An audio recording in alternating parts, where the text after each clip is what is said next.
Berganti menteri, Gus Halim kemudian menyampaikan seperti tadi, pokoknya semua hal tentang desa itu ya ke Kementerian Desa. Kemudian beliau menyampaikan bahwa setiap ada pihak yang ingin mengetahui tentang desa dan datang ke Kementerian Desa itu agar ditangani, ya, agar ditangani, disebutkan datanya seperti apa, dan kemudian itu berikutnya adalah bahwa kalau tidak bisa datang ke Kementerian Desa, kalau tidak bisa datang ke Kementerian Desa, maka harus disiapkan web portal Kementerian Desa yang bisa menjelaskan semua data itu. Dan kemarin selama minggu ini, ya hari Selasa, kita sudah diskusikan bahwa pola yang digunakan oleh Gus Halim untuk menekankan ada banyak informasi di luar berita, itu kemudian membuat web dari Kementerian Desa bentuknya menjadi bentuk sebagaimana menu-menu di dalam telepon. Ya. Jadi beliau menyampaikan salah satu alasan ketika membuat web ini sebetulnya pada hari ini sedang proses untuk regrouping ini. Ya. Tapi sepertinya staf kami mungkin terlalu kelelahan sejak kemarin sehingga jam 6 ini belum selesai regrouping. Ya. Jadi Menteri menyampaikan bahwa sebetulnya yang dicari orang itu seperti sudah kita diskusikan pada hari Selasa, itu bukan berita mungkin. Ya. Karena kalau berita mereka akan menggunakan portal berita.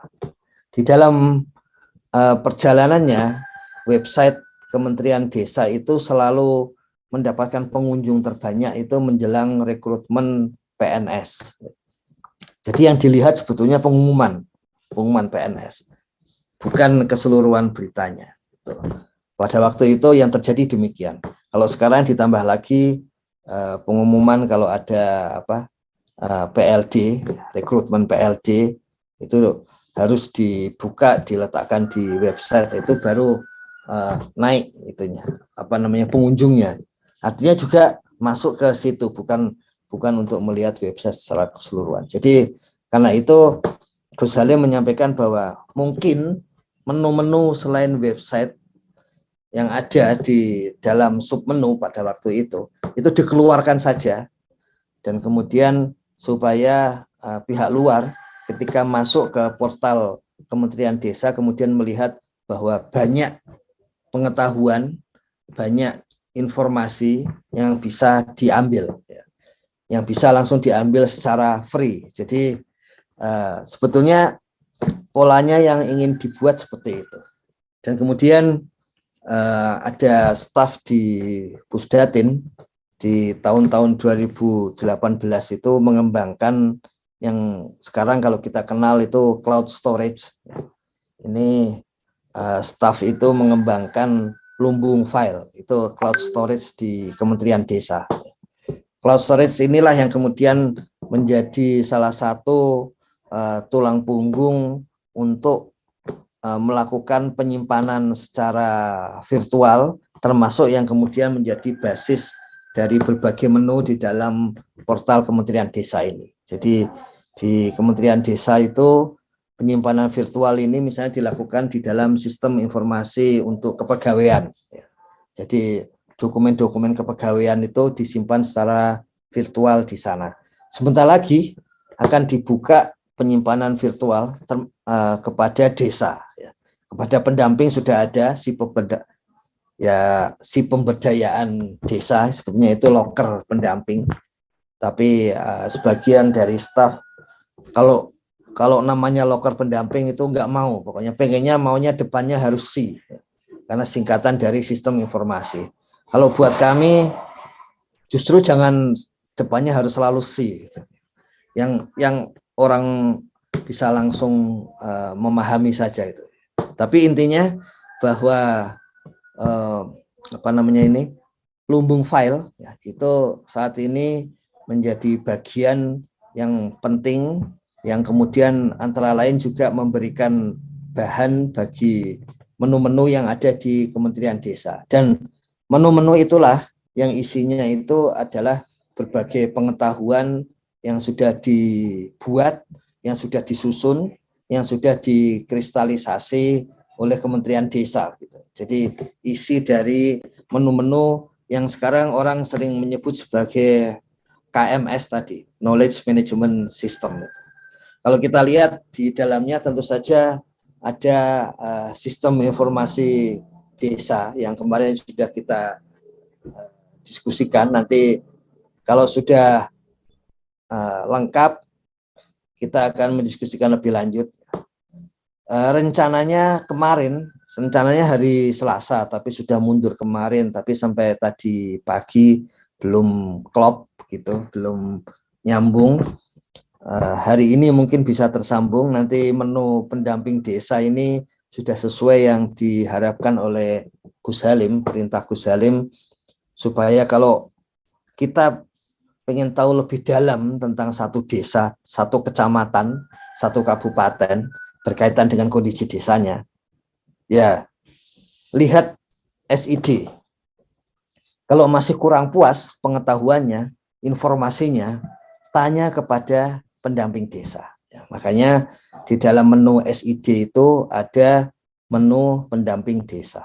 Pendamping desa sebagai perwakilan dari Kementerian Desa.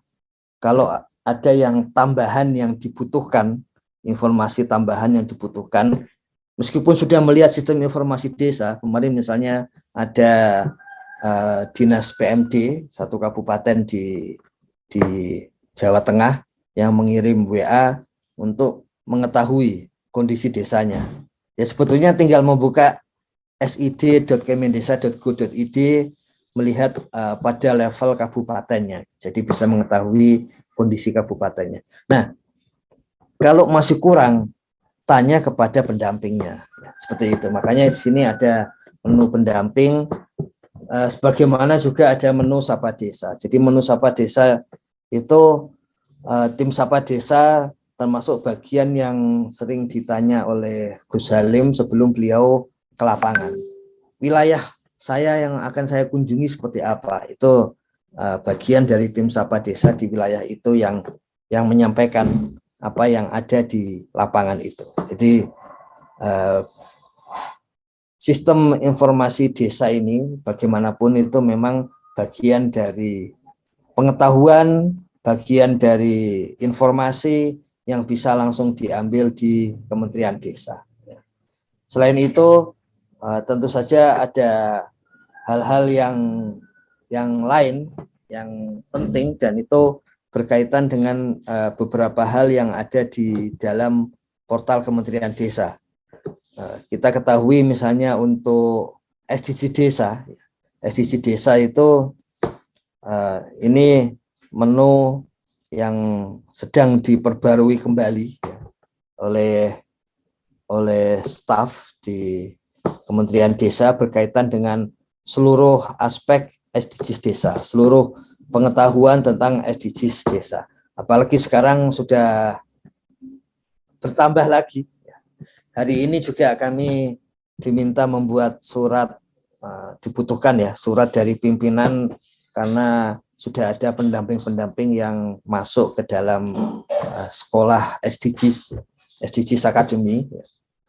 Perlu surat dari pimpinan, ya nggak apa-apa. Semua yang ada di Kementerian Desa Eselon 2 dan Eselon 1 kan namanya PIMTI, pimpinan tertinggi Pratama dan pimpinan tertinggi Madya. Nah, ini informasi yang bisa langsung diambil mengenai SDGs desa. Ada beberapa hal yang akan dihilangkan, misalnya soal data ini tuh merujuk kepada SDGs desa yang lama. Ini yang nanti akan disusun kembali menjadi SID yang baru seperti ini. Kemudian berbagai hal yang lain. Ini mengenai SDGs, berkaitan dengan SDGs, berbagai informasi tentang SDGs. Kemudian berikutnya adalah pidato-pidato menteri dan apa saja yang dihasilkan pribadi oleh menteri desa. Jadi ini di sini kalau kita lihat di bagian atas ini ada lumbungfile.kemendesa.go.id. Ini storage cloud-nya Kementerian Desa. Di dalam isi pidato menteri itu selain rincian pidatonya, yang ini selalu membutuhkan persetujuan dari menteri dulu. Apa saja yang akan diletakkan di sana, buku-buku menteri, ya. Kemudian di dalamnya adalah tulisan-tulisan menteri juga. Ya. Jadi tulisan-tulisan menteri, misalnya ini kalau kita lihat tulisan menteri beliau yang ada di beberapa surat kabar sebagai kolom-kolomnya beliau seperti itu. Ya. Jadi ini bagian dari pidato, ya. Jadi pidato menteri. Untuk tanya jawab ini mohon maaf ini memang sedang disusun.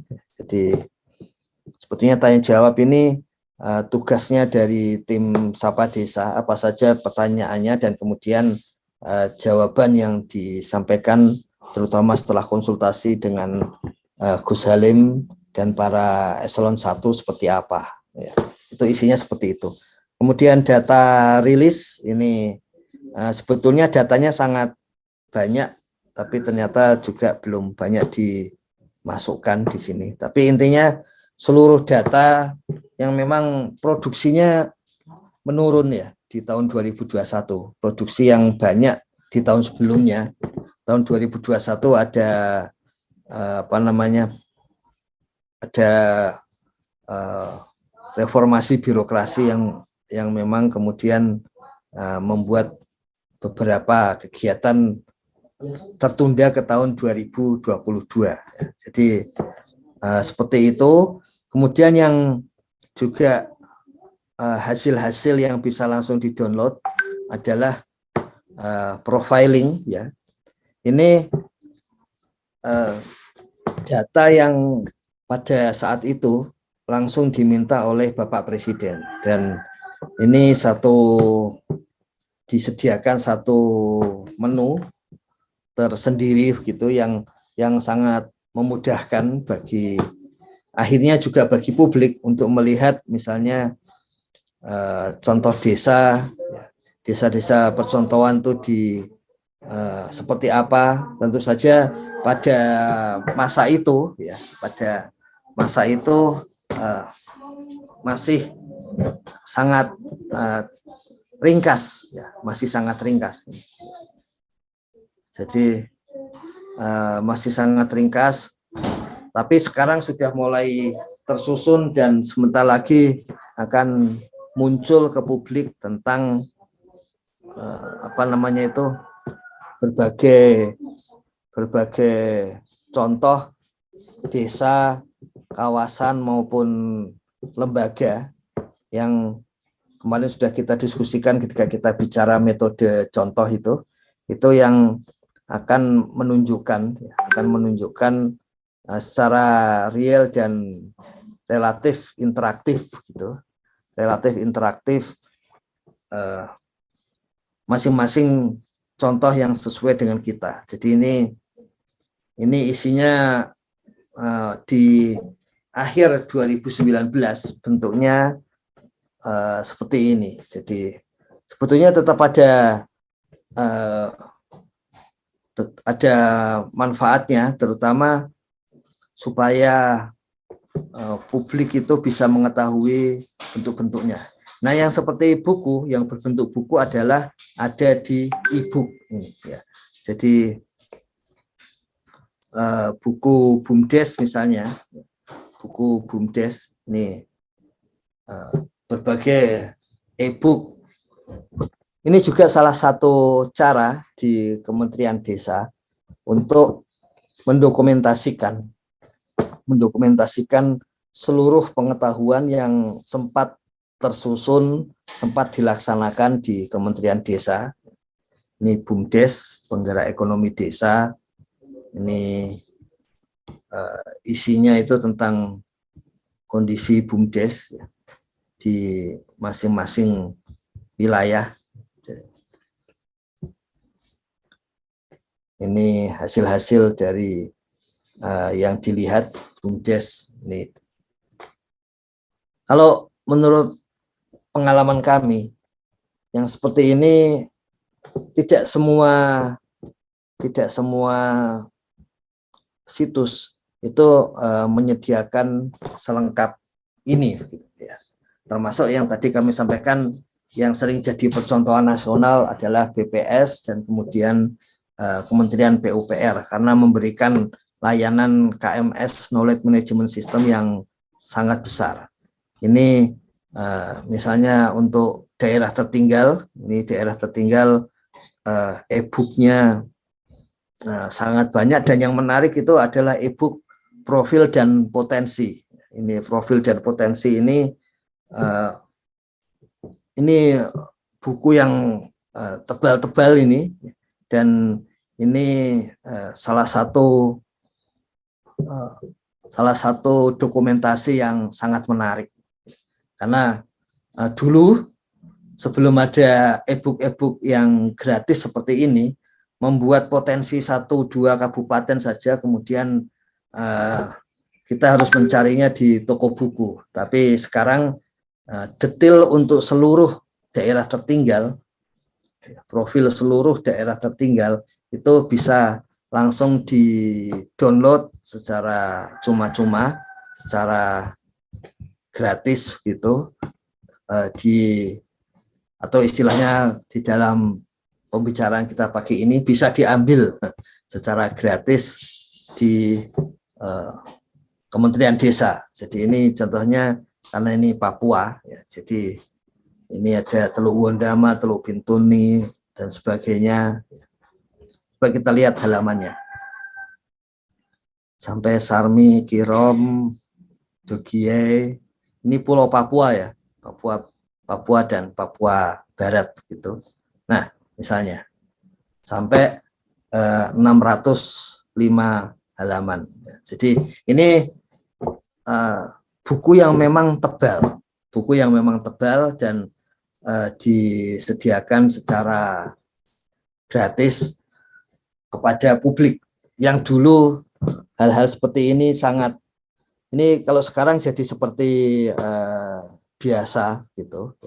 Tapi di masa sebelumnya untuk mendapatkan informasi seperti ini sangat sulit dan membutuhkan biaya. Jadi kalau kami waktu itu misalnya karena mengoleksi ya, kami memang ya karena namanya juga peneliti desa loh. pada saat itu. Jadi setiap kali ada buku desa di toko buku, di tukang loak buku, kemudian di perpustakaan, itu kami termasuk hunter ini, pemburu, tapi pemburu buku. Nah itu ya ada keasikan tersendiri, tapi jadi terasa bahwa memang kalau kita menyediakan informasi yang sangat mudah kepada publik gitu, mungkin harapannya adalah publik kemudian lebih mudah untuk bergerak karena ada tambahan informasi yang sudah relatif lengkap gitu. Jadi ini misalnya daerah tertinggal tapi yang bencana gitu, bagaimana wilayah rawan bencana di daerah tertinggal.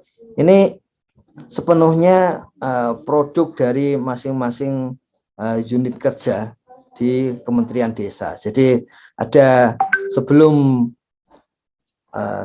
sampai kepada membuat buku.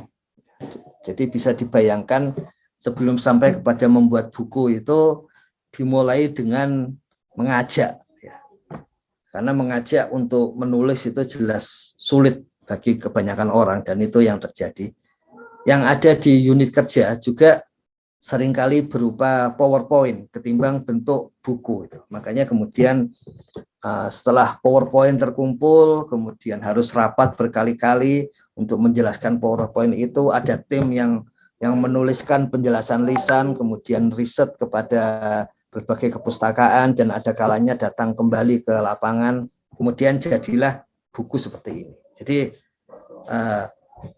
di tahun itu tahun 2019 itu 65 judul buku yang kemudian bisa diproduksi. Di tahun 2018 itu sekitar 34 atau 33 buku gitu. Jadi kalau di total keduanya ya ada 100 buku lebih selama tahun 2018 sama 19, dan itulah yang semuanya disajikan di dalam profiling e-book dan contoh ini. Jadi di e-book kemudian percontohan profiling desa tertinggal dan sangat tertinggal, ini permintaan langsung dari Bapak Presiden waktu itu, dan kemudian dikerjakan dalam waktu total itu selama 2 bulan ya. Jadi setengah bulan sudah selesai, kemudian setengah bulan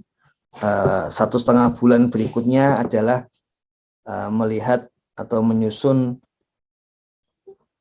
peta-petanya ya. Jadi peta-petanya, jadi ini kemudian juga ditunjukkan untuk masing-masing desa tertinggal itu, kelompoknya itu apa yang harus dilakukan ya, apa yang harus dilakukan, sama seperti pendekatan terhadap IDM seperti itu. Ini untuk profiling. Kemudian khusus hasil dana desa itu di samping angka-angka, kemudian bagaimana hasil di masing-masing provinsi di Indonesia itu juga disusun di 2018. Ini hasil-hasil dana desa yang ada di sana. Ini coba kita lihat. Ini profilnya. Jadi profil ini sifatnya seperti PowerPoint untuk profil-profilnya. Kenapa bisa muncul profil seperti ini? Karena Menteri Desa sampai kepada Menteri Halim itu di satu wilayah perlu menyampaikan tentang profil dana desa di wilayah tersebut. Jadi profil dana desa di wilayah-wilayah tersebut disampaikan. Ini karena ini di masa-masa awal dari Gus Halim. Seperti biasa, bagaimana kalau dibutuhkan lebih dari ini? Ya kan ada pendamping desanya juga, di samping ada di Kementerian Desa.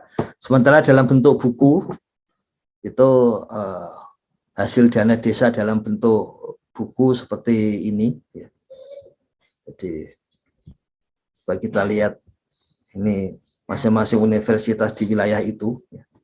Jadi kondisi desa-desa di Aceh di sini, kemudian pemanfaatan dana desa di Aceh berkaitan dengan IDM, kemudian secara khusus ke depan inovasi desanya seperti apa.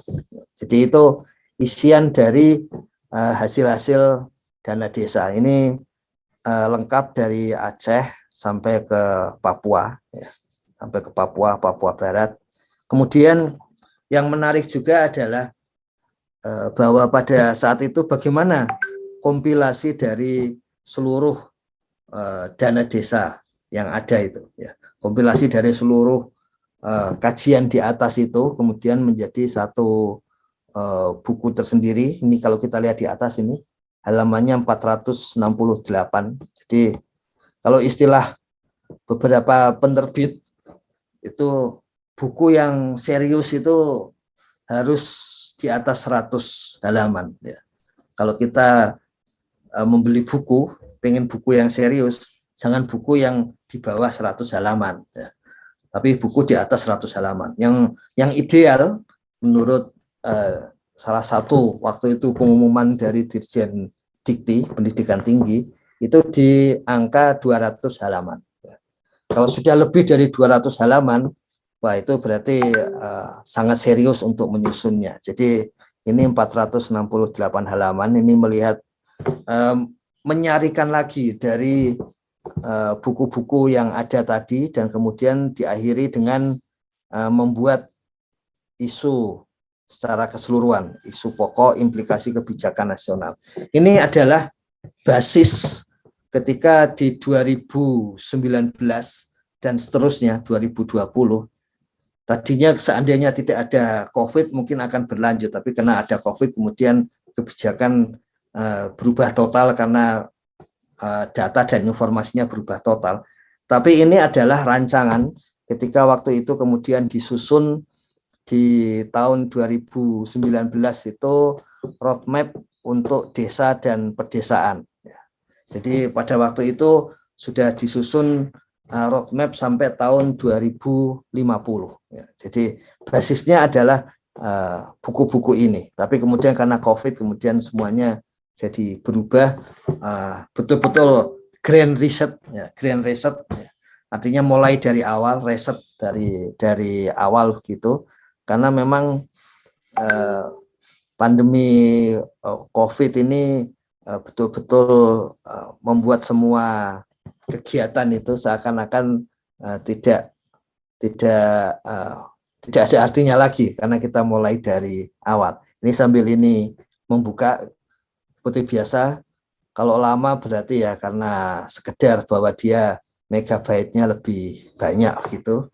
Nah, setelah itu tentu saja yang paling penting ke depan itu adalah Gus Halim mendirikan perpustakaan dan kemudian akademi desa. Akademi desa itu sebetulnya sebagian dari para pendamping sudah masuk dan di sini ada pelatihan-pelatihan yang dalam pelatihan itu sebetulnya sudah sampai kepada ini harus masuk dulu, coba saya masuk.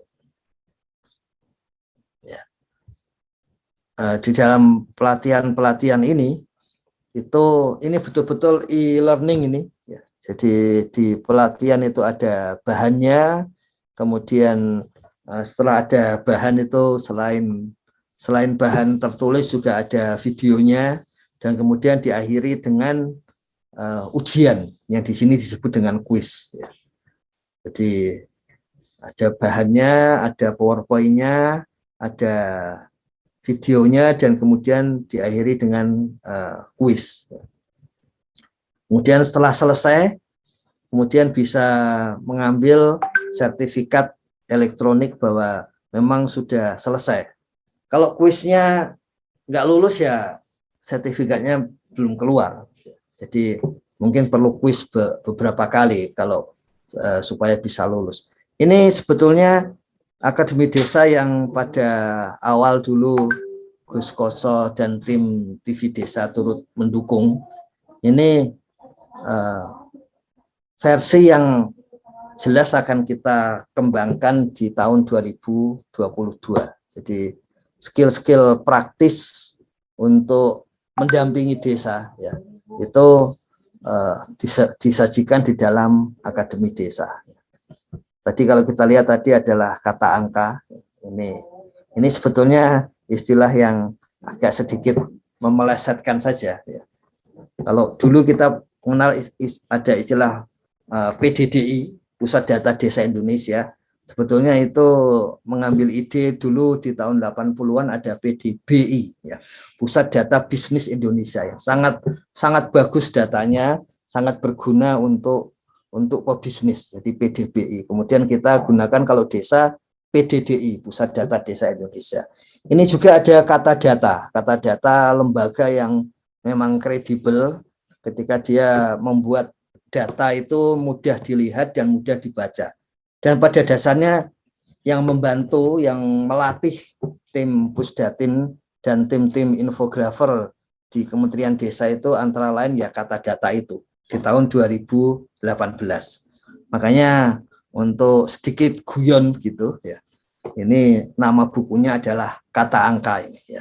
Bukan kata data lagi tapi ini khusus kata angka ya. Jadi isinya memang infografis yang disusun oleh tim Kementerian Desa yang sebelumnya dilatih dan kemudian mereka mulai membuat infografis sendiri masing-masing dari tim itu, dan infografis dari tiap-tiap tim itulah yang kemudian dikompilasi ke dalam kata data ini, ke dalam buku kata data ini.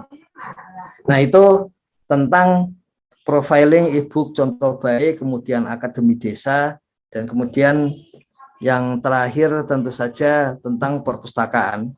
Ini sambil jalan perpustakaannya. Ini yang ingin dicapai di perpustakaan desa itu adalah praktis seluruh dokumen tentang desa, terutama yang khas. Karena ini perpustakaan dari kementerian, maka yang dimasukkan itu adalah berbagai kebijakan, dokumen-dokumen kebijakan tentang desa. Sehingga kalau ada pihak-pihak ingin mempelajari kebijakan desa, itu sangat mudah untuk melihat dari perpustakaan. Dan ini bisa dipinjam secara online ketika berbagai dokumen itu sudah di-online kan. Jadi ini satu langkah yang dimunculkan Gus Halim di 2021 awal ya. Di 2021 awal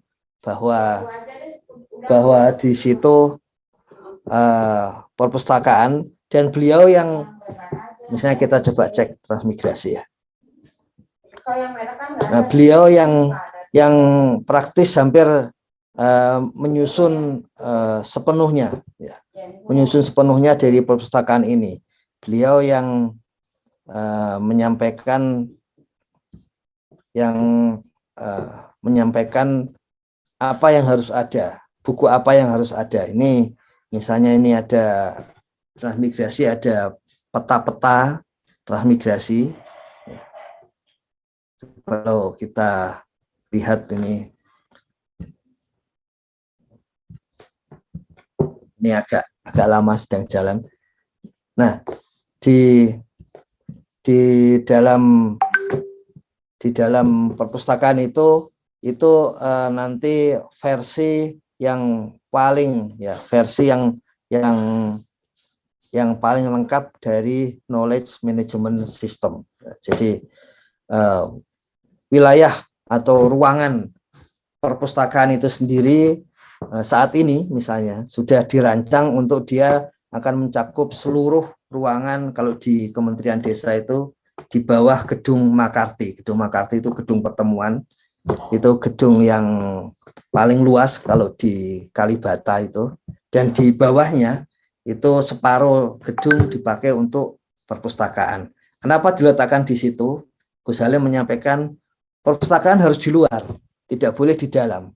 Harus yang orang umum, publik itu dengan mudah masuk. Makanya dia bisa masuk dari gerbang, dia ada di samping tempat parkir sehingga umum bisa masuk. Dan itu akan diluaskan, kalau sekarang baru separuh, itu ada rencana kalau bukunya bertambah maka akan diluaskan sampai seluruh lantai dari lantai dasar dari gedung Makarti itu. Jadi memang tidak pikiran dari Gus Halim, ya memang itu jantungnya Kementerian Desa. Jadi ada 3 yang harus kuat. Yang pertama data dan informasi termasuk perpustakaan tadi, makanya itu sebagai jantungnya. Kemudian pendamping desa, karena itu adalah wakil dari kementerian yang ada di lapangan. Jadi seperti itu. Dan yang ketiga adalah BUMDes, karena itu lembaga yang saat ini paling memungkinkan untuk digunakan memakmurkan warga desa, mensejahterakan warga desa, karena dia adalah badan hukum publik, bukan privat gitu. Jadi bisa punya tugas seperti itu. Nah, kiranya seperti itu berbagai